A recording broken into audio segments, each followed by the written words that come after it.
Bagi para pelaku usaha di bidang pangan, pastikan kualitas air yang Anda gunakan, pastikan kualitas makanan yang Anda hasilkan itu bermutu dan aman dengan melakukan pemeriksaan ke laboratorium. Karena produk yang Anda hasilkan itu akan dikonsumsi oleh masyarakat banyak. Tentunya ini menjadi kewajiban Bapak Ibu pelaku usaha untuk memastikan produk yang Bapak Ibu hasilkan itu aman dan tidak membahayakan bagi konsumen. Saya mulai dari pelaku usaha ya. Dari pelaku usaha tolong ikuti seluruh aturannya.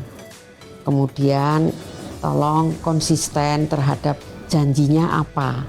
Tolong penuhi janjinya untuk memproses makanan sesuai dengan yang seharusnya.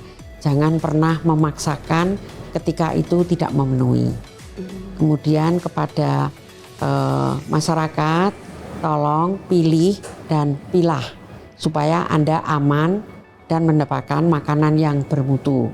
Kepada saya sebagai wakil rakyat, tentu saya akan mendampingi masyarakat, kepada pemerintah yang memfasilitasi untuk terselenggaranya makanan yang aman dan bermutu. Pada para pelaku usaha untuk selalu mengimplementasikan cara produksi pangan olahan yang baik sehingga bisa menghasilkan produk pangan yang aman dan bermutu. Dan untuk konsumen atau masyarakat, jadilah konsumen yang cerdas dengan menerapkan cek kemasannya. Jangan sampai kemasannya bocor atau kemudian berkarat ya. Kemudian kemasannya rusak. Kemudian cek labelnya. Seperti tadi bisa dilihat informasi nilai gizi yang ada. Gula, garam, lemak, yang itu semuanya ada di dalam kemasannya. Kemudian jangan lupa cek izin edar. Kalau untuk Badan POM bisa dicek di BPOM Mobile. Kemudian yang terakhir jangan lupa cek kadaluarsa. Discuss, podcast bersama Dinas Kesehatan Daerah Istimewa Yogyakarta.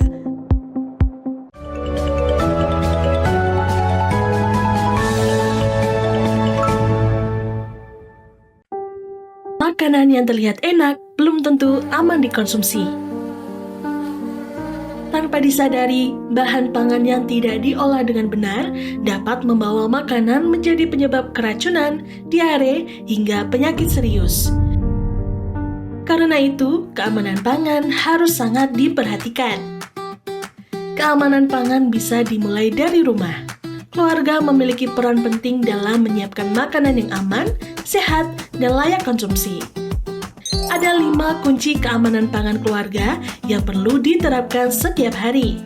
Pertama, beli bahan pangan atau makanan yang aman. Pilih bahan pangan di tempat yang bersih, perhatikan kebersihan penjual, dan pastikan produk dalam kondisi baik. Untuk pangan kemasan, lakukan checklist, cek kemasan, label, izin edar, dan kadaluarsa. Kedua, simpan pangan dengan aman. Pisahkan bahan mentah dan makanan matang, simpan dalam wadah tertutup, dan gunakan prinsip FIFO, yang masuk lebih dulu, digunakan lebih dulu. Ketiga, olah pangan dengan aman. Cuci tangan sebelum memasak, cuci bahan dengan air mengalir, gunakan peralatan bersih, dan masak makanan hingga matang sempurna. Keempat, sajikan pangan dengan aman. Hidangkan makanan panas selagi panas, makanan dingin tetap dingin, dan jangan biarkan makanan matang berada di suhu ruang lebih dari 2 jam. Kelima, jaga kebersihan. Pastikan dapur, peralatan, dan tangan selalu bersih. Gunakan air bersih, tempat sampah tertutup, dan jaga lingkungan dapur tetap kering. Untuk tempat pengolahan pangan, pastikan memenuhi persyaratan keamanan pangan. Jika membutuhkan pengujian laboratorium, pastikan pengujian dilakukan di laboratorium terakreditasi. Mulai dari kebiasaan sederhana, wujudkan pangan aman untuk keluarga yang lebih sehat. Sehat dimulai dari saya untuk Jogja yang istimewa. Dr. Anda Haja Sri Muslimatun MKes, anggota Komisi D DPRD DIY. Ani Fatimah Isfarjanti SSI APT MH, Kepala BB POM di Yogyakarta. Mulia Kurniawati S Farm MHkes, Kepala Balai Laboratorium Kesehatan dan Kalibrasi DIY.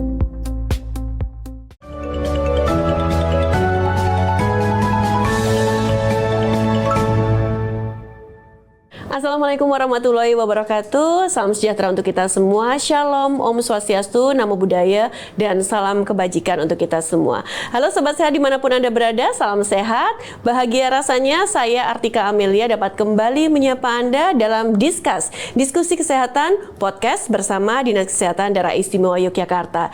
Yang tentu saja program ini kami hadirkan untuk mengedukasi, memotivasi, sekaligus mensosialisasikan berbagai program kesehatan dari Dinas Kesehatan Daerah Istimewa Yogyakarta. Sobat Sehat, makanan dan minuman yang kita konsumsi setiap hari tentu sangat berpengaruh terhadap kesehatan kita. Namun masih ada berbagai persoalan keamanan pangan yang perlu menjadi perhatian bersama, mulai dari kebersihan pangan, kemudian penggunaan bahan berbahaya, hingga resiko keracunan dan penyakit akibat pola makan yang tidak sehat. Karena itu keamanan pangan bukan hanya tanggung jawab pemerintah atau pelaku usaha, tetapi juga membutuhkan satu kesadaran masyarakat agar tercipta pangan yang aman dan sehat untuk semua.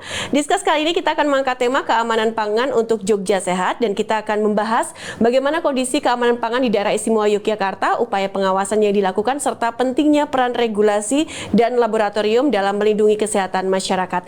Dan untuk membahasnya kita sudah hadir tentunya di sini ada 3 orang narasumber yang nanti akan berdiskusi bersama dengan saya. Langsung saya ingin memperkenalkan beliau-beliau yang sangat luar biasa ini.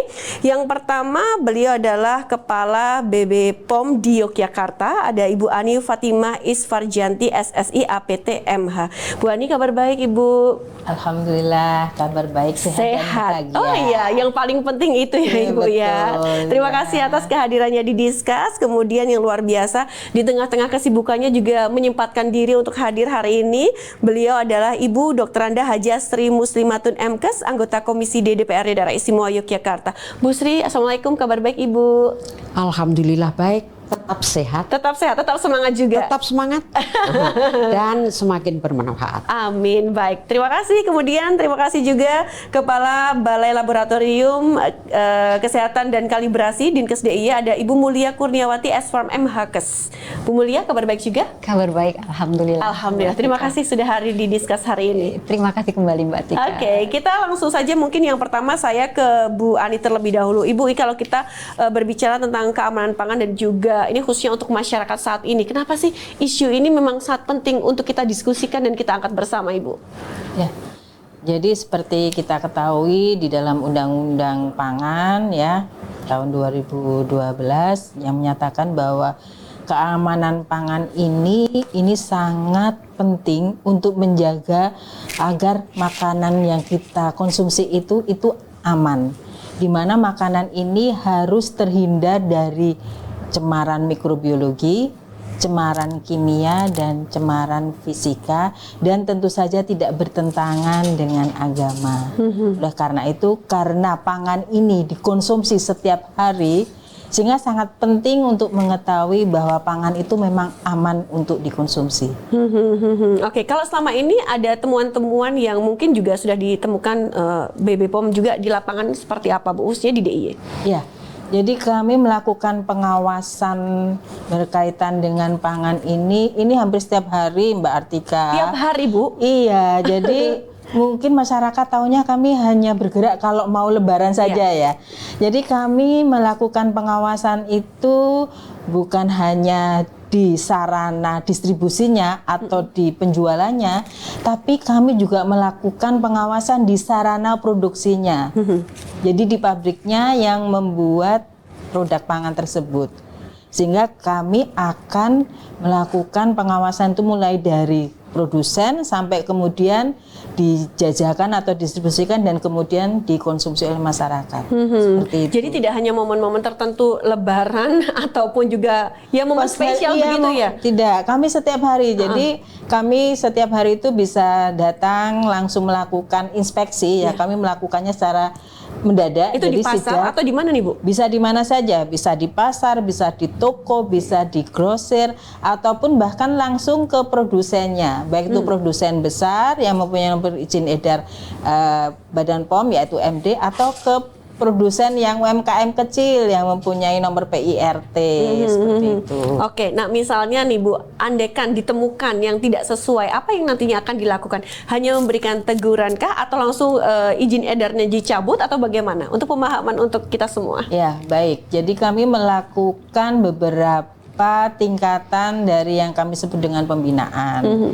Jadi pada saat kami mendapatkan produk itu tidak memenuhi syarat, maka kami akan memberikan pembinaan berupa peringatan tertulis. Peringatan dulu nih yang pertama ya, oke. Peringatan tertulis.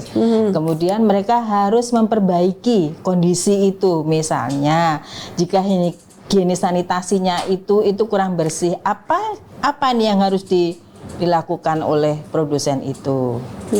Nah, tetapi jika nanti kemudian mereka mungkin malah menggunakan produk bahan berbahaya, itu bisa saja produknya kita musnahkan. Oke. Dalam artian ya musnahkan dari mereka sendiri, kita menyaksikan karena itu produk nggak boleh beredar di pasaran begitu ya. Jadi memang ada proses yang tidak langsung ujuk-ujuk langsung nggak boleh beredar kayak gitu. Tapi kalau mengandung bahan berbahaya biasanya kita langsung. Tapi kalau masalah higienis sanitasi kita minta mereka untuk perbaikan.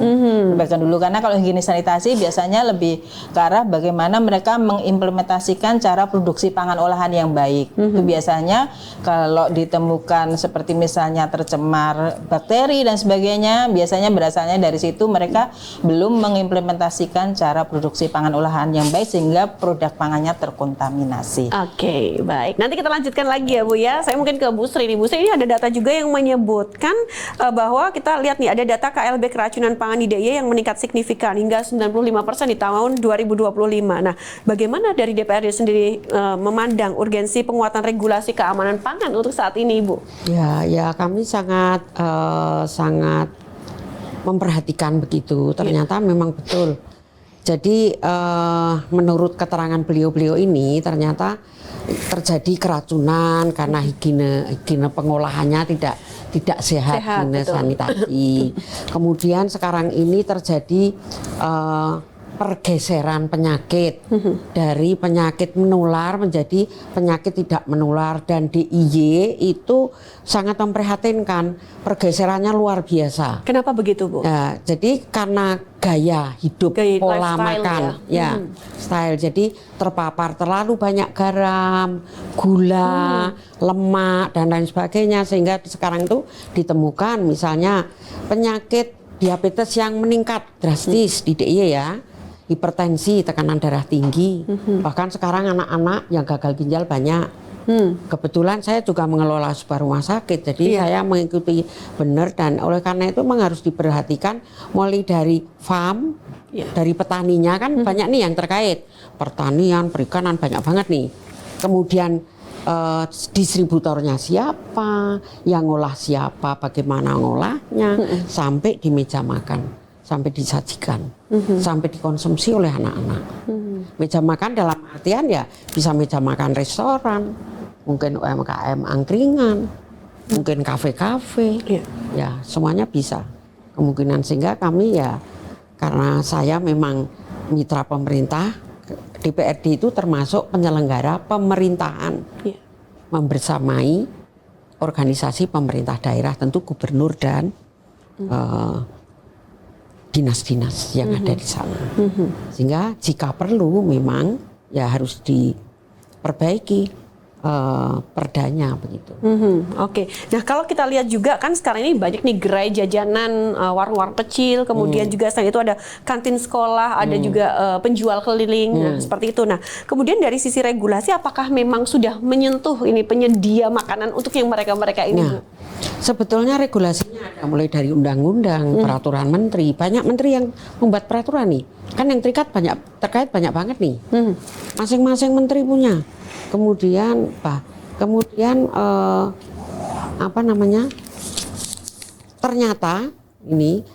ternyata memang yang mengatur tentang penyelenggaraan ketersediaan makanan, keamanan makan, ya itu maksudnya ini baik itu dari makanan ada dua nih, ada yang dari tanaman, maksudnya nabati gitu, ada yang dari hewani. Nah, yang nabati, yang pertanian dan lain sebagainya, perikanan sudah ada perdana. Tapi untuk yang hewani, yang berbasis hewani ini belum ada. Sehingga sekarang ini DPRD DIY sedang menyusun Raperda. Sekarang sudah sampai di tingkat harmonisasi. Besok pagi kebetulan saya ketua pansusnya. Oke. Ya, nah ternyata di Indonesia ini yang ada baru Jawa Timur. Berarti nanti yang menyusul DIY ini, Bu? Iya, kami sudah berkunjung ke Provinsi Jawa Timur. Ternyata ya meskipun mereka punya perda masih banyak juga kekurangannya. Sehingga kemarin ketika kami ke Kementerian Pertanian, ternyata di Kementerian Pertanian ini sekarang sedang disiapkan yang sedang kami susun itu, sehingga nanti ketemu gitu dari hulu sampai hilir, dari pusat sampai daerah, dari pusat kota, pusat ibu kota sampai di pedalaman-pedalaman. Goalnya apa, Bu, nantinya? Goalnya ya tadi yang kita keracunan dan teman-temannya nggak ada. Risiko untuk keracunan tidak terjadi. Kemudian pergeseran penyakit. Kalau penyakit sudah menularnya sudah selesai, ya sudah, jangan ada penyakit yang tidak menular. Yang itu timbul akibat gaya hidup. Sekarang ini kan gaya hidupnya beda ya. Banyak makanan cepat saji, sering ngopi, nongkrong, minum-minum yang manis, matcha. Ya, itu luar biasa itu. Nah, jadi pada akhirnya nanti harus ada kolaborasi, ya ada edukasi yang sinergi dan berkelanjutan. Berkelanjutan yang paling penting ya. Jadi sampai kapanpun sehat karena makanan. Kan kalau di Runo tuh dari hulu sampai hilir, dari petani misalnya nih, hewan nih misalnya, dari mulai bibitnya kemudian dipelihara, makannya bagaimana, mungkin makannya bisa saja dari sampah, kemudian ketika disembelih oleh petugas yang bersertifikat mestinya di tempat pemotongan hewan. Kalau ini hewan, nah kemudian nanti kemudian distribusi nih. Sebelum didistribusi mungkin penyimpanan. Penyimpanannya benar nggak? Suhunya harus seperti apa? Nah kemudian ketika didistribusi, yang untuk ngangkut mobilnya itu kayak apa? Harus sesuai SOP-nya. Ada SOP-nya juga ya. Kemudian jangan lupa nggak boleh dicampur. Kan ada makanan haram, ada makanan halal. Nggak boleh campur dong, termasuk ketika di pasar atau di mana. Dan ternyata itu di hilirnya, itu ternyata benar nggak penjual itu sudah menyediakan daging misalnya nih, karena saya sedang hewani nih, daging itu sudah benar belum? Ternyata yang kita juga masyarakat itu dari sekian itu terbesar dibeli di pasar tradisional. Nah di pasar tradisional ini mereka itu ketika menjajakan dagangannya ini bener nggak? Kan kebanyakan malah digantung, ya kan? Hampir semua digantung. Ini sesuai nggak aturannya? Mestinya ini kan harus ditegakkan ini. Nah kami sangat berkepentingan karena semua menurut saya itu dimulai dari makanan. Makanan itu harusnya menjadi energi, menjadi tenaga, malah menjadi racun, menjadi penyakit. Nah kan tidak boleh itu. Belum lagi ada yang sebetulnya bukan makanan, tapi dimakan oleh masyarakat. Misalnya nih, mohon maaf ya, mohon maaf, yang banyak di tempat kita sekarang ini di DIY itu terjadi pembunuhan kalau menurut saya, pembunuhan hewan. Mohon maaf, anjing. Semalam itu sekitar 500 ekor. Wow. Ada temuan itu juga, Bu? Ya. Dan itu dikonsumsi. Padahal anjing itu bukan bahan makanan. Gitu. Ya. Dan ternyata begitu kompleksnya ya. Ya luar biasa. Nanti kita bahas lagi. Saya ke Bu Mulia dulu ya. Ingin tahu pendapatnya juga, Bu. Ini mungkin untuk ibu-ibu atau emak-emak nih yang mereka jarang masak terus juga sering beli di luar. Nah kita juga pengen tahu nih masyarakat ya, makanan minuman yang seperti apa sih, ini ciri-ciri sederhana yang kita lihat yang mereka ini untuk layak untuk dikonsumsi.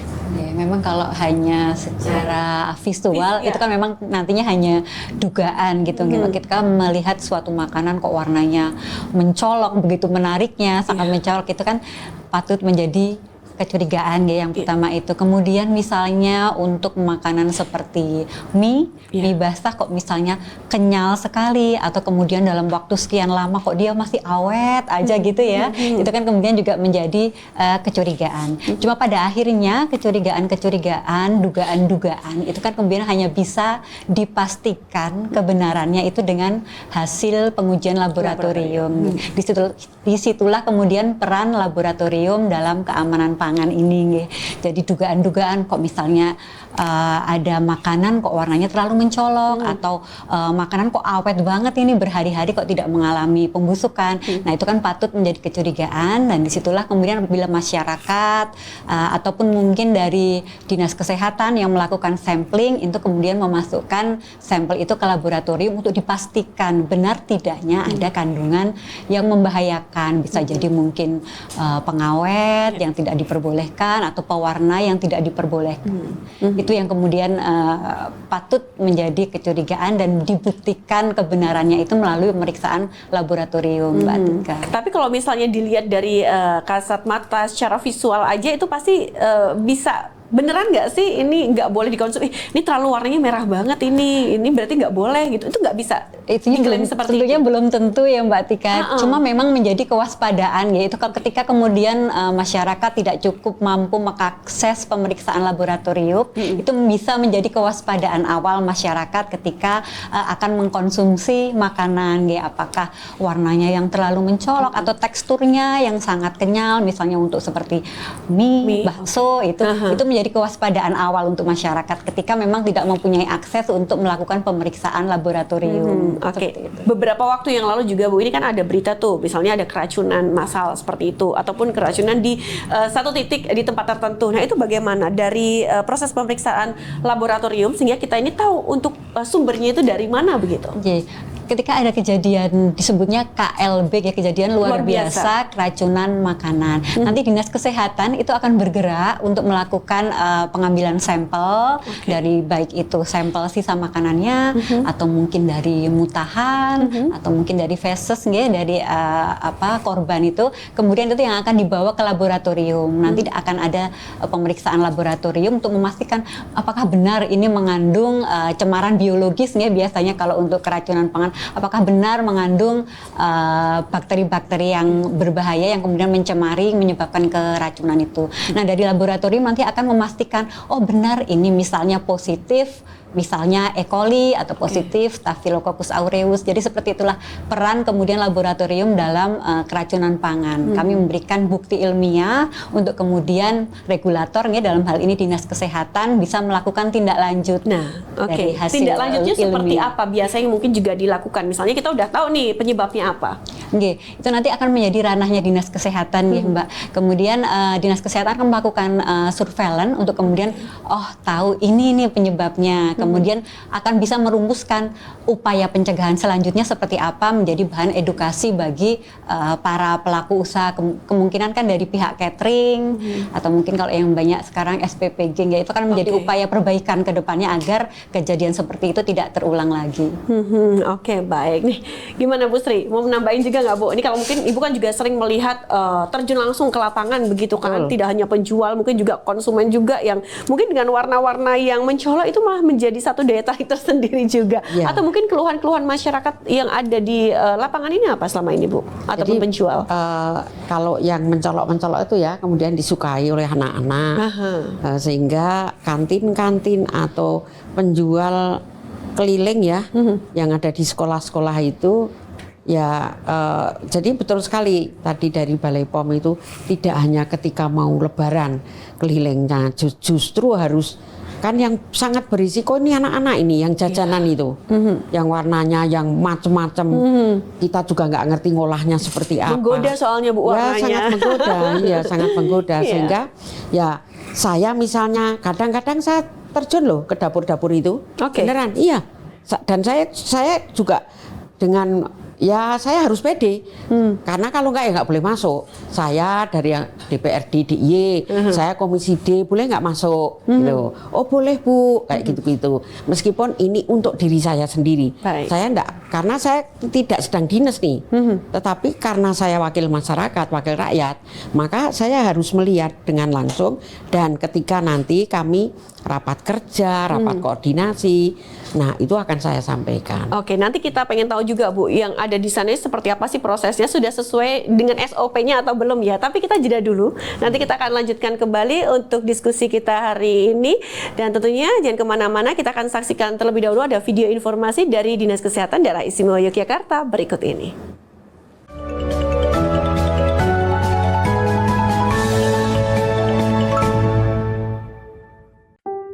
Makanan yang terlihat enak belum tentu aman dikonsumsi.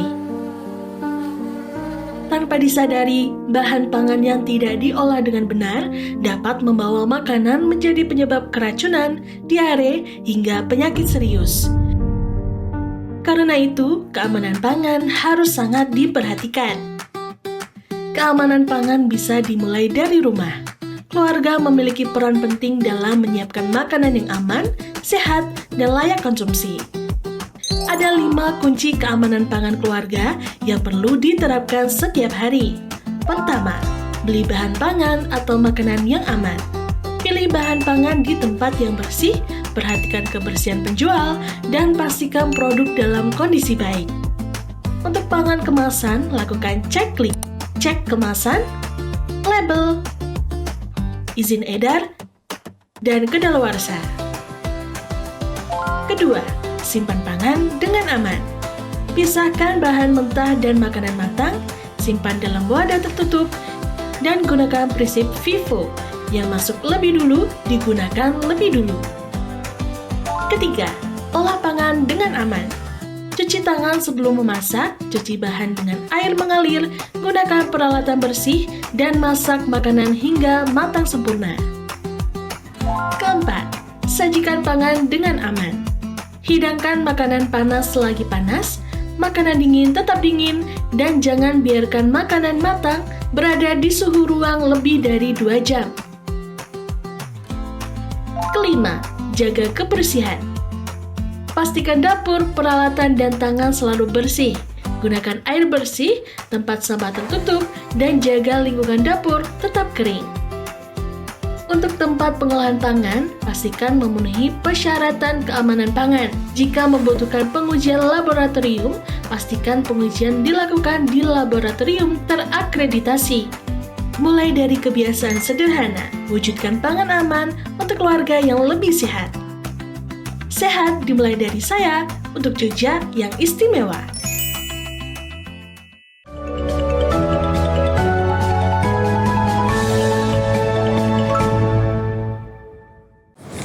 Terima kasih Anda masih bersama kami di Discuss, dan Sobat Sehat, keamanan pangan tentu membutuhkan peran dan juga kesadaran bersama baik dari pemerintah, pelaku usaha maupun masyarakat.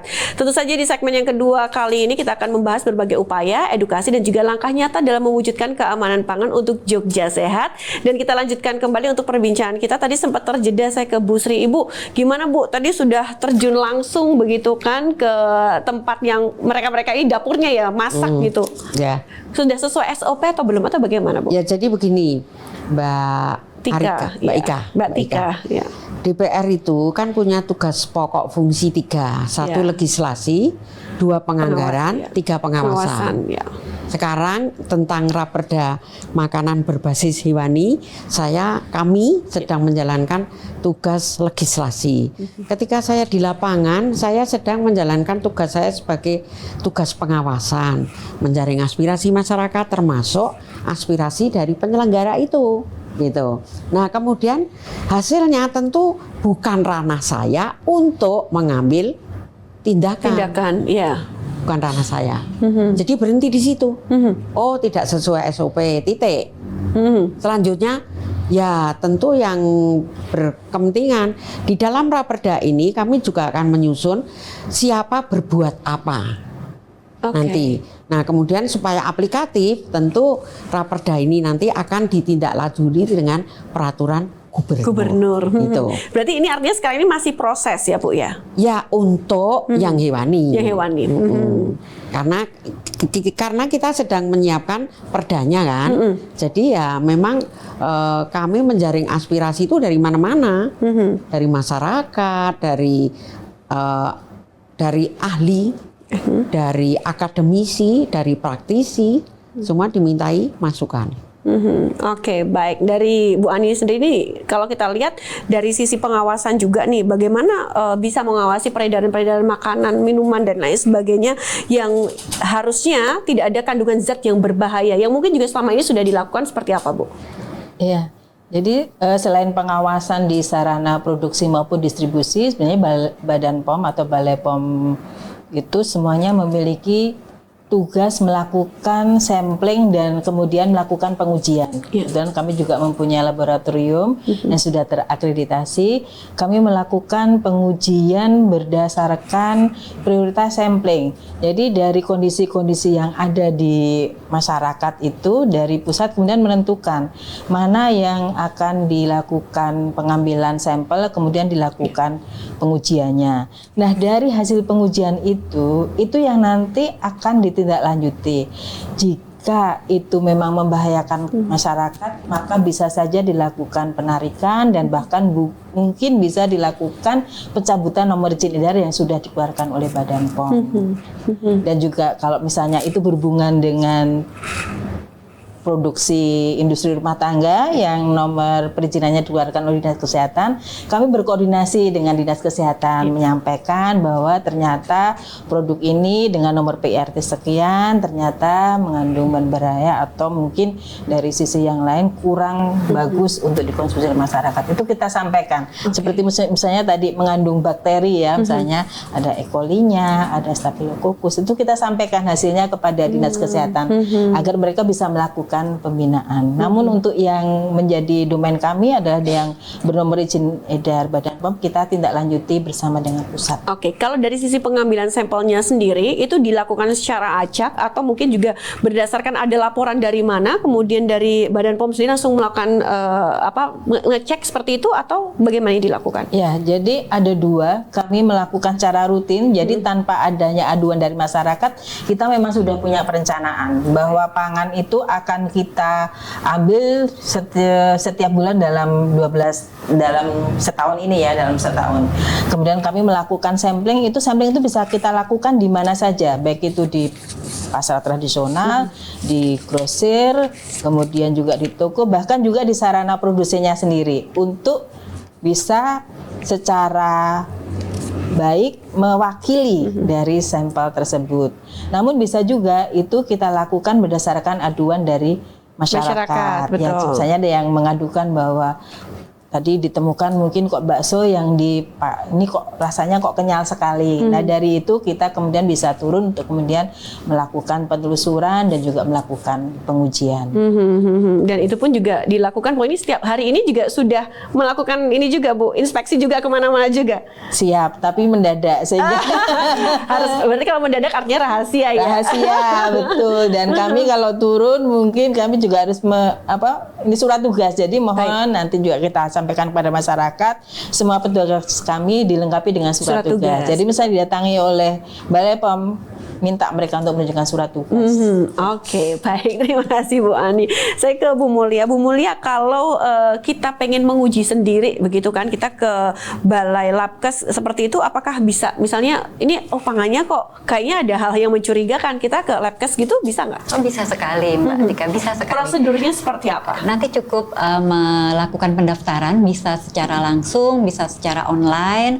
Nanti akan dipandu apabila masih bingung ya, ini apa ya yang perlu saya periksakan. Nanti bisa konsultasi dengan petugas kami biar diarahkan, oh mungkin perlu cek ini kandungan kimianya, kemudian apakah ada cemaran biologi, itu nanti bisa dipandu dengan petugas kami. Tapi memang lebih dari itu, kami juga ini sebagai upaya tadi kalau misalnya KLB keracunan pangan itu kan ketika sudah terjadi. Ya. Oke. Nah, yang lebih penting dari itu kan sebenarnya upaya pencegahan agar tidak terjadi apa yang tidak diinginkan itu.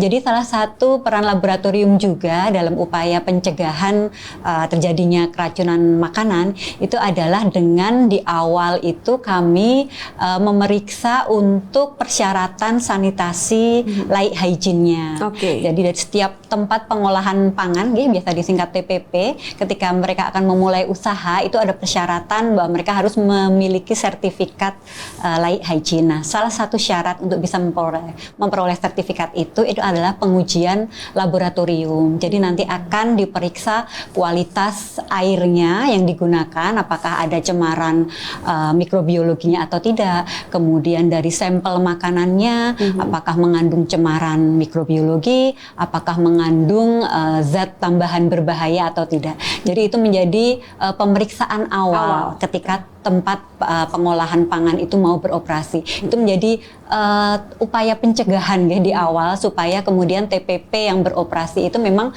memenuhi sertifikat untuk laik hygiene-nya.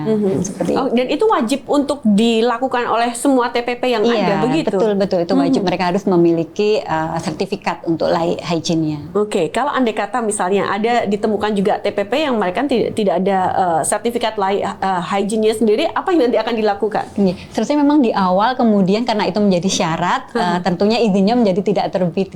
Tapi lebih dari itu, apabila kemudian lolos di awal, kemudian di tengah jalan kok ditemukan ada yang tidak memenuhi izin yang ditentukan, nanti tindak lanjutnya oleh regulator, oleh Dinas Kesehatan, mungkin juga dengan BPOM karena ada pembagian kewenangan, Ibu. Kalau BPOM itu banyak ke produk kemasan, kalau Dinas Kesehatan itu banyak di produk olahan siap saji. Jadi seperti produk restoran, produk kantin, food court, itu menjadi wilayah catering itu pun juga catering, termasuk, ya? Berarti betul, ini artinya juga harus didaftarkan juga. Betul, di awal biasanya mereka akan mengurus persyaratan, salah satunya adalah sertifikat laik hygiene. Oke, sosialisasi bagaimana? Apakah juga sudah dilakukan seperti itu sehingga nantinya untuk para TPP ini mereka dengan sadar untuk bisa mendaftarkan diri?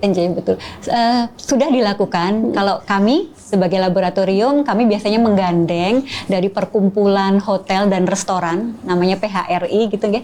Perkumpulan Hotel Restoran Indonesia itu kami mengumpulkan para pelaku usaha di bidang hotel, restoran untuk kemudian kami sosialisasikan secara regulasi apa saja yang harus mereka penuhi dan bagaimana kemudian mereka dapat mengakses layanan laboratorium yang mereka butuhkan. Kami menggandeng PHRI biasanya. Oke, jadi memang tidak kerja sendiri, tetap ada kolaborasi juga ya bersama dengan pihak-pihak terkait juga. Nah, Bu Sri, ini bagaimana Bu? Ibu melihat ini kan sebenarnya kalau dilihat begitu semua aturannya juga sudah jelas, kemudian kinerjanya juga memang sesuai SOP juga, tapi kok ternyata masih ada beberapa hal yang ternyata di lapangan tidak sesuai dengan yang SOP-nya itu. Ya, jadi kan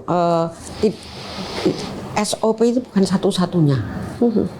Jadi untuk mendapatkan mutu yang baik, artinya makanan itu sehat, berguna untuk tubuh, hasilnya tidak terjadi keracunan. Ini kan mulai dari unsur masukannya. Unsur masukannya itu ada regulasinya, ya, ada SOP-nya. SOP misalnya mau masak apa, ada SOP-nya misalnya. Kemudian misalnya mau bikin bakso harus seperti apa urut-urutannya, harus ada kan itu. Iya. Jadi kemudian sarana prasarananya yang kemudian dikemas dalam higien sanitasi, ya. alat-alat untuk masak, airnya dan lain sebagainya, bahannya. Masuk bahannya itu. Nah kemudian setelah ini semuanya memenuhi persyaratan sesuai regulasi. Kemudian ketika makanan ini diproses, ya kan? Proses memasak nih, harusnya aturannya seperti apa ketika proses ini dilakukan, sesuai nggak dengan regulasi? Jadi tidak berdiri sendiri. Nah, barulah keluarlah makanan, kita sebut sebagai outputnya. Makanannya sehat, tidak beracun, tidak mengandung, bersih lah, memenuhi persyaratan. Nah nanti di outcome-nya ya pasti tidak terjadi hipertensi kan? Nah, karena tidak kelebihan garam, ya kan? Lemaknya dimasak dengan baik. Maksudnya susunan menunya itu Jadi gizinya itu bukan bergizi cukup, tapi bergizi seimbang. Kan begitu. Sekarang sudah bukan 4 sehat 5 sempurna Tidak, lagi ya Bu ya. seimbang. Gizi seimbang dan varian gizi seimbang. Nah, kemudian Ibu juga bagaimana melihat ini kan sekarang ya kayak sebelumnya kita sampaikan juga kan banyak nih yang gula, garam, kemudian makanan jajanan yang cepat saji juga. Ibu melihat juga dengan kondisi darurat hipertensi yang ada di DIY ini sendiri seperti apa? Ya sekarang ini di DIY ini sudah terjadi peningkatan tadi. Kemudian ini kemudian kan jadi tidak hanya satu tidak hanya satu dinas, yang banyak sekali yang terkait. Dinas kesehatan, panjenengan, laboratorium, panjenengan, Balai POM yang pengawasan, ada bahkan Kementerian Agama terkait itu. Dia ada instansi vertikal maupun instansi yang di OPD ini. Jadi nggak sendiri. Sehingga ketika ada temuan, maka kemudian siapa berbuat apa. Kita sedang menyiapkan semacam apa ya. Jadi ada satu lembaga begitu yang nanti kita masukkan dalam perda ini. Jadi akan ada satu lembaga yang terdiri dari berbagai instansi tadi yang bekerja sama, kemudian sehingga ketika ditemukan kemudian sudah dianalisis oleh regulator, kemudian ditemukan ternyata ini dari ini misalnya, ya sehingga siapa berbuat apa itu tadi tidak bisa berdiri sendiri, gitu. Saling terkait. Ya.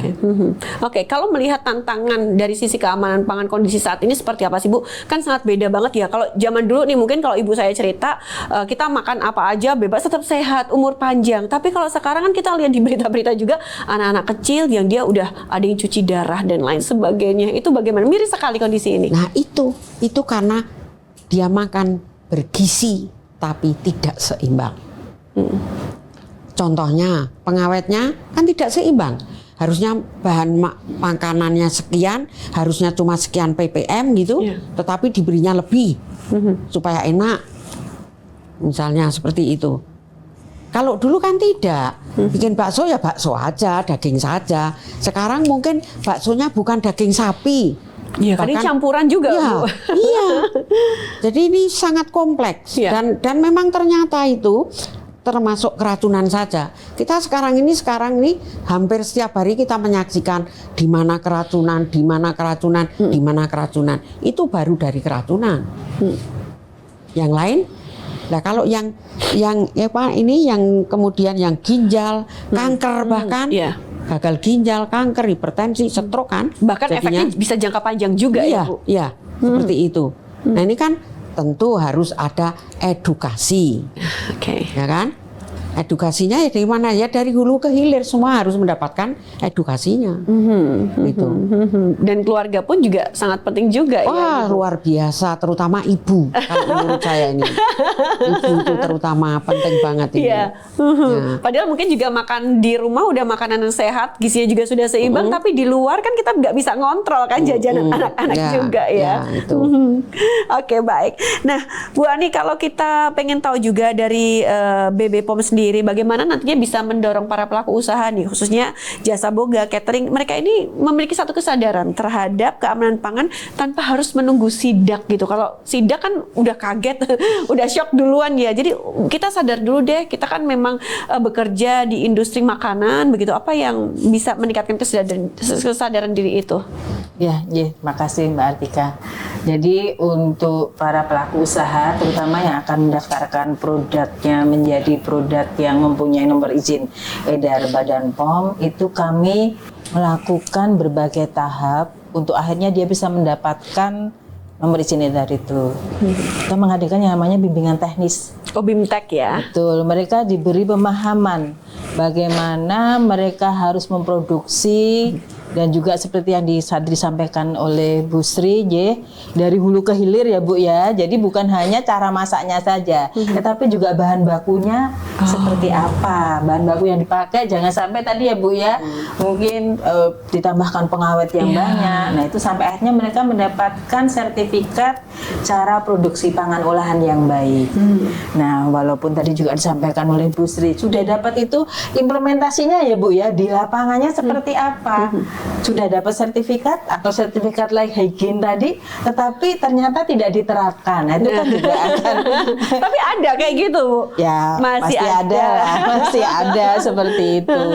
Jadi istilahnya mereka tidak menerapkan dalam implementasi sehari-hari, sehingga juga salah satu tujuan kami turun itu juga pengawasan itu juga agar yang mereka dapatkan itu mereka implementasikan hari-hari. Selain itu juga kami melakukan sosialisasi ya, sosialisasi itu bisa kami lakukan melalui kami juga biasa diundang sebagai narasumber oleh Dinas Kesehatan, kemudian kami juga melakukan kegiatannya secara online ya. Kadang mungkin kami juga Zoom dengan para pelaku usaha untuk mensosialisasikan bagaimana cara produksi pangan olahan yang baik sehingga semuanya bisa mendapatkan produk pangan yang aman dan bermutu. Oke, prosesnya lama nggak sih Bu? Mungkin harus nunggu berapa bulan seperti itu misalnya untuk mendapatkan sertifikasi? Sebenarnya kalau lama atau tidak itu tergantung komitmen dari pelaku usaha. Oke. Karena bisa saja pelaku usahanya sudah komit, kemudian dari sarana prasarana tadi yang disampaikan Bu Sri juga, sarana prasarananya layoutnya sudah sesuai, nah tentu saja akan lebih cepat. Termasuk juga mungkin tadi SOP-nya juga harus ada. Nah itu semuanya diupload. Kemudian hasil laboratorium, tadi ada hasil uji air dan sebagainya. Kalau semua sudah memenuhi, ya itu sebenarnya cepat. Kita ada yang namanya pendampingan UMKM khusus untuk mendapatkan nomor izin edar MT. Itu akan didampingi juga? Iya, dan gratis. Oh, dan tidak gratis ya? dipungut biaya. Oke, baik. Bahkan kalau yang didampingi ada juga fasilitasi untuk uji lab laboratorium di tempat kami. Harus mendaftar dulu atau bagaimana untuk prosedurnya? Kami itu mendapatkan masukan dari Disperindak, kemudian dari Dinas Kesehatan, ya seperti itu. Kemudian kami akan filter karena tadi juga seperti saya sampaikan komitmen dari pelaku usaha. Jadi jangan sampai nanti di tengah jalan dia kemudian nggak usah lah, kayaknya mau ngurus kok capek banget ya, ini banyak yang harus ini ya, udah laku kok nggak perlu nomor izin dari Badan POM. Jadi kita tetap yang berkomitmen itu dari awal kita sudah sampaikan untuk nanti harus begini kalau dia sanggup kita akan terus, dan itu biasanya dalam 1 tahun itu banyak yang sudah kita dampingi baik itu dari Dinas Koperasi UKM, Dinas Kesehatan maupun kita mencari sendiri. Itu nanti akan tiap bulannya ada yang mendaftar begitu atau bagaimana sih Bu untuk prosesnya? Kita biasanya mulai dari awal tahun. Awal tahun, ya. oke. Yang biasanya kita saring dari akhir tahun begitu, kita sudah dapat itu kemudian kita BIMTEP. Tapi di sela-sela itu ada yang pengajuan mandiri dan itu bisa juga. Itu gratis juga untuk pengajuan gratis mandiri. Juga. Oke. Dan juga kita ada hadir di 5 MPP. Di 5 MPP itu di Gunung Kidul, Kota Sleman, kemudian Bantul dan juga di Kota Yogyakarta sendiri, di mana kami juga mendampingi untuk pelaku usaha agar bisa mendapatkan nomor PIRT sehari itu juga. Jadi upload, kita dampingi nguploadnya dokumen, kemudian langsung terbit SPPIRT. Oke. Padahal ini didukung penuh begitu ya dari dinas, dari BPOM dan lain sebagainya. Jadi untuk masyarakat atau pelaku usahanya juga jangan malas-malas untuk mendaftarkan juga, dan juga tetap harus ngikut BIMTEK juga ya. Betul. Itu biasanya juga gratis juga Bu. Gratis. Oke, baik, kita masih punya satu segmen lagi. Nanti kita akan lanjutkan kembali untuk diskusi kita. Tetaplah bersama kami di Discuss.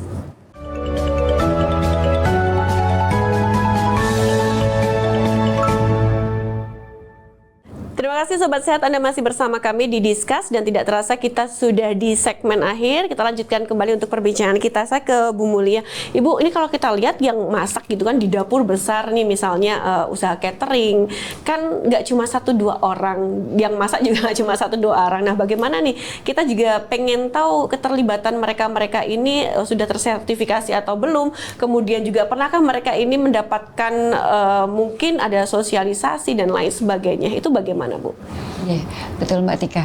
Jadi memang salah satu persyaratan ketika suatu tempat pengolahan pangan itu ingin menjalankan usahanya itu kan tadi adalah sertifikat layak hygiene itu, Yeah. dan di dalamnya itu ada syarat-syarat yang harus dipenuhi selain juga tadi hasil laboratorium untuk kualitas air, untuk kualitas sampel makanannya, juga adalah bahwa penjamah makanan di TPP tersebut itu harus sudah memiliki sertifikat pelatihan keamanan pangan. Oke, mohon maaf nih saya potong, penjamah makanan itu siapa aja? Ini mungkin untuk sobat sehat yang awam kan mendengar ini nih, nah mungkin bisa dijelaskan juga. Jadi mungkin secara umum penjamah makanan itu adalah orang-orang petugas-petugas yang nanti akan kontak dengan makanan itu, Oke. baik selama proses produksinya maupun nanti proses distribusinya. Jadi dengan para penjamah makanan itu memiliki pengetahuan tentang keamanan pangan, jadi mereka akan tahu di titik-titik kritis mana yang bisa menjadi faktor resiko cemaran ke makanan. Dengan begitu dia akan lebih berhati-hati di titik-titik kritis itu, dia akan berhati-hati. Sehingga harapannya dengan mereka memiliki pengetahuan tentang keamanan pangan, kejadian-kejadian cemaran yang menyebabkan keracunan pangan itu bisa dicegah, bisa dihindari, Mbak Tika. Oke, dan misalnya kayak seminar-seminar itu juga sebenarnya perlu juga untuk mereka ikuti juga, ya nggak sih Bu? Atau Betul bagaimana? sekali, karena kan memang update ilmu itu kan berkembang terus, dan juga refreshment itu kan penting. Jika mereka hanya mendapatkan pelatihan mungkin di awal, mungkin nanti kalau sudah terjun langsung ke lapangan kadang lupa itu tadi yang teori-teori, sehingga kemudian itu kan perlu disegarkan secara rutin, baik itu mereka kemudian mempelajari sendiri atau kemudian bisa difasilitasi oleh pihak regulator agar mencegah terjadinya hal-hal yang tidak diinginkan yang menyangkut masyarakat banyak. Betul. Tantangannya saat ini apa sih Bu? Ini khususnya untuk Labkes sendiri. Tantangan saat ini mungkin karena begitu banyak pelaku usaha itu begitu banyak, dan belum semua itu kemudian paham regulasi bahwa mereka harus memiliki izin untuk seperti itu. Tantangannya itu Mbak Tika, sehingga kemudian penting bagi untuk regulator, mungkin juga kami laboratorium dalam kapasitas kami sebagai laboratorium untuk turut mensosialisasikan baik itu regulasi, kemudian bagaimana tata caranya, karena kan kadang masyarakat itu bukannya tidak mau mengurus, tapi kadang tidak tahu harus memulai dari mana. Sehingga mungkin nanti peran kami, secara lebih besar Dinas Kesehatan untuk bisa memberikan sosialisasi secara regulasi maupun nanti tata caranya ketika mengurus itu seperti apa. Karena yang diurusin nggak cuma 1-2 aja, tapi banyak gitu. sekali. Kalau udah dimakan juga nanti orang lain juga yang kena kan. Semoga semuanya tetap sehat. Pengennya sih seperti itu. Nah, Bu Sri, kalau Ibu Sri sendiri melihat seperti apa nih Labkes sendiri, kemudian juga dari Badan POM sendiri, emang kerjanya udah sangat luar biasa begitu. Tapi terkadang kesadaran masyarakat itu masih kurang. Apa yang seharusnya mereka lakukan, Bu? Ya, masyarakat ini kan, kalau tadi yang saya sampaikan ya, ketika kita ingin mendapatkan mutu makanan yang baik, ada unsur masukan. Masyarakat ini dia kan namanya pengguna yang menikmati. Baik menikmati ya. Ya, yang menikmati. Jadi ketika dia menjadi penikmat itu tadi, dia harus pilih dan pilah, memilih dan memilah. Tidak sekedar seneng, lagi viral di media sosial, ini makanan yang lagi viral. Kemudian dia juga pengen makan juga gitu. Ya. Jadi kalau itu makanannya dikemas, dia harus lihat dong bungkus kemasannya itu banyak apa saja, kandungan gizinya seperti apa, harus dilihat betul tuh. Kemudian kapan kadaluarsanya, apakah kemasannya masih bagus.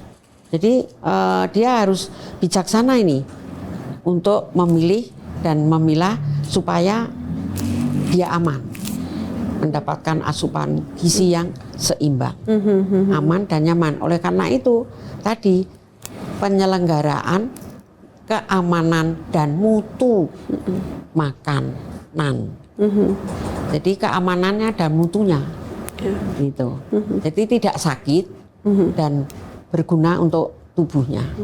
Gitu. Ada yang perlu mungkin juga ditambahkan tidak sih Bu, dari mungkin regulasi ya, kemudian juga dari hal-hal lain begitu, sehingga nantinya ke depannya tidak ada lagi nih misalnya kasus keracunan massal di titik-titik tertentu, kemudian juga masih banyak beredar makanan yang tidak ada izin edarnya. Nah, kasus-kasus macam itu harapannya sih udah nggak ada lagi. Ya. Apa yang harus diperbaiki? Ya, jika penyelenggaraan makanan itu kalau saya mengatakan itu memayu hayuning bawono. Iya. Maksudnya begini, siapa berbuat apa, di mana dan harus bagaimana. Itu kemudian sinergi itu penting, kolaborasi, saling menghargai, saling mengingatkan, saling bekerja sama, bukan menghakimi, bukan mendiskreditkan, apalagi kemudian sampai di media sosial didiskreditkan dengan cara yang tidak terpuji menurut saya.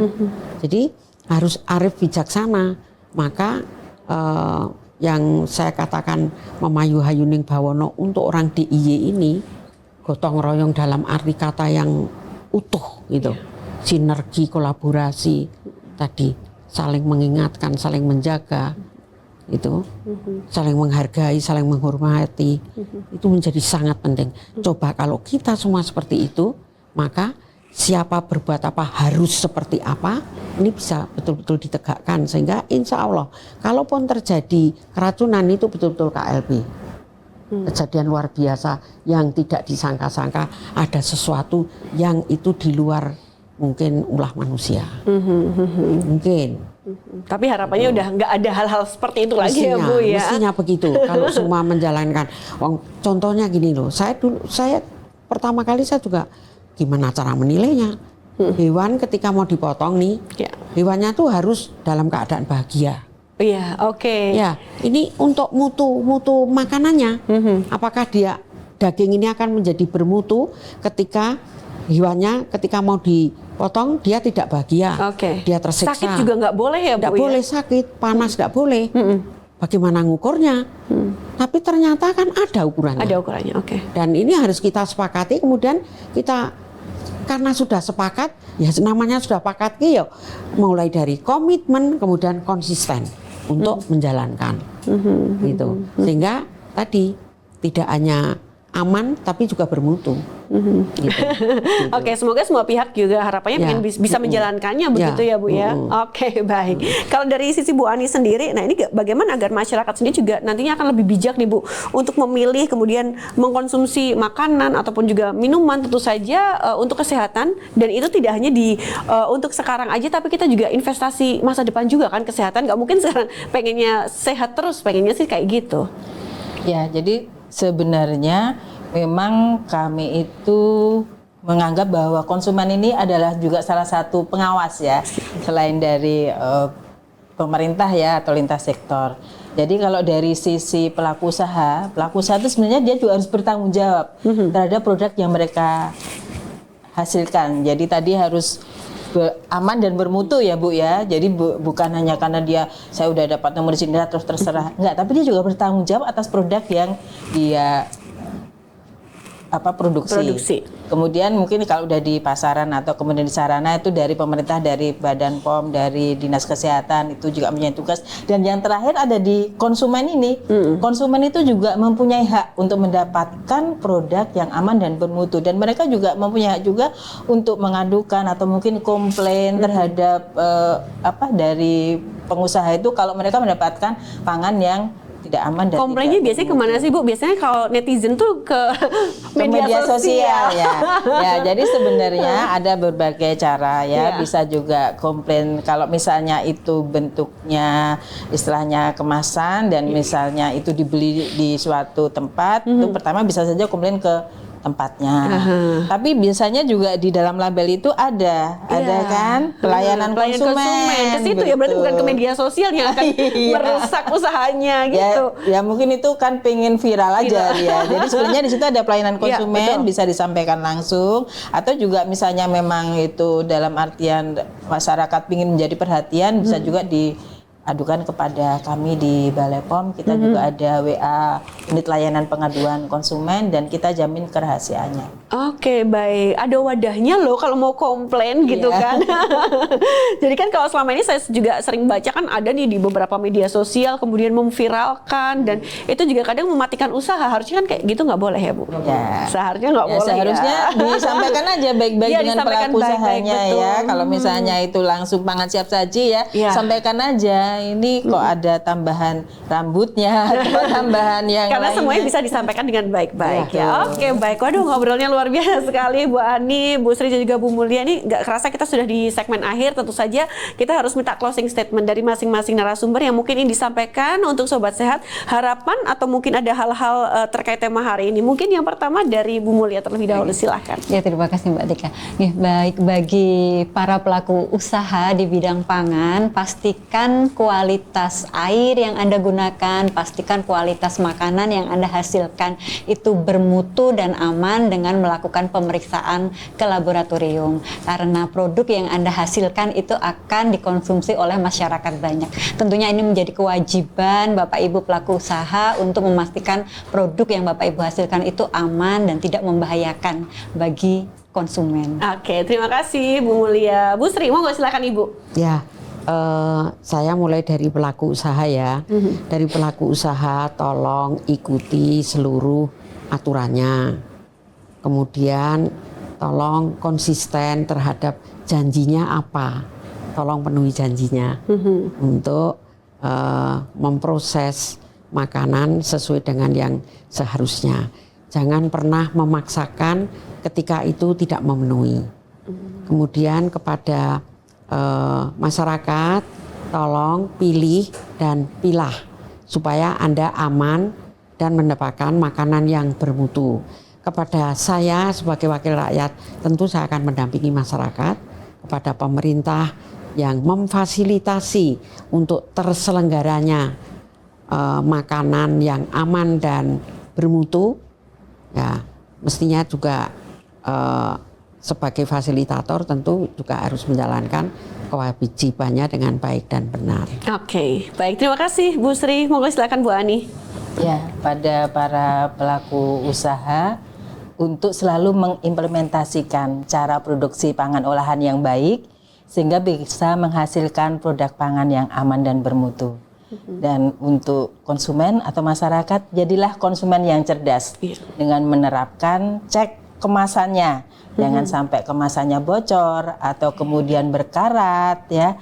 Kemudian kemasannya rusak. Kemudian cek labelnya. Seperti tadi bisa dilihat informasi nilai gizi yang ada. Gula, garam, lemak, yang itu semuanya ada di dalam kemasannya. Kemudian jangan lupa cek izin edar. Kalau untuk Badan POM bisa dicek di BPOM Mobile. Kemudian yang terakhir jangan lupa cek kadaluarsa. Oke, baik, lengkap banget ya Bu ya. Waduh, habis ini kalau saya mau belanja saya cek bener-bener ya kandungan gizi dan lain sebagainya karena memang kesehatan ini kan investasi untuk jangka panjang juga. Oke, sekali lagi terima kasih untuk Bu Mulia, kemudian Bu Sri dan juga Bu Ani yang sudah hadir di Discuss hari ini. Semoga insight-insightnya ini bisa sampai begitu ya untuk Sobat Sehat. Nah, tentunya Sobat Sehat, semoga setelah perbincangan hari ini kita semakin memahami bahwa kesehatan ini memang sangat ditentukan oleh apa yang kita konsumsi sehari-hari. Keamanan pangan bukan hanya tanggung jawab pemerintah ataupun produsen, melainkan tanggung jawab kita semua sebagai konsumen yang cerdas. Tentu saja melalui diskusi hari ini kita belajar bahwa ketelitian dalam memilih pangan mulai dari mengecek kemasan hingga mewaspadai kandungan gula, garam, dan lemak adalah salah satu langkah nyata untuk melindungi diri dari resiko keracunan maupun penyakit yang tidak menular. Ingat ya bahwa pangan yang aman adalah investasi terbaik untuk masa depan keluarga kita, dan tentu saja semoga informasi yang kami sajikan ini dapat memberikan wawasan, kemudian meningkatkan kesadaran serta mendorong warga Yogyakarta untuk lebih aktif berpartisipasi dalam menciptakan lingkungan pangan yang sehat dan juga berkualitas. Jangan lupa juga untuk mendukung program ini dengan like dan share agar semakin banyak masyarakat, khususnya warga daerah istimewa Yogyakarta yang semakin sadar akan pentingnya menjaga keamanan pangan. Dan akhir kata, saya Artika Amelia harus pamit undur diri. Sampai jumpa kembali di Discuss Diskusi Kesehatan podcast bersama Dinas Kesehatan Daerah Istimewa Yogyakarta pada episode berikutnya. Wassalamualaikum warahmatullahi wabarakatuh. Sampai jumpa.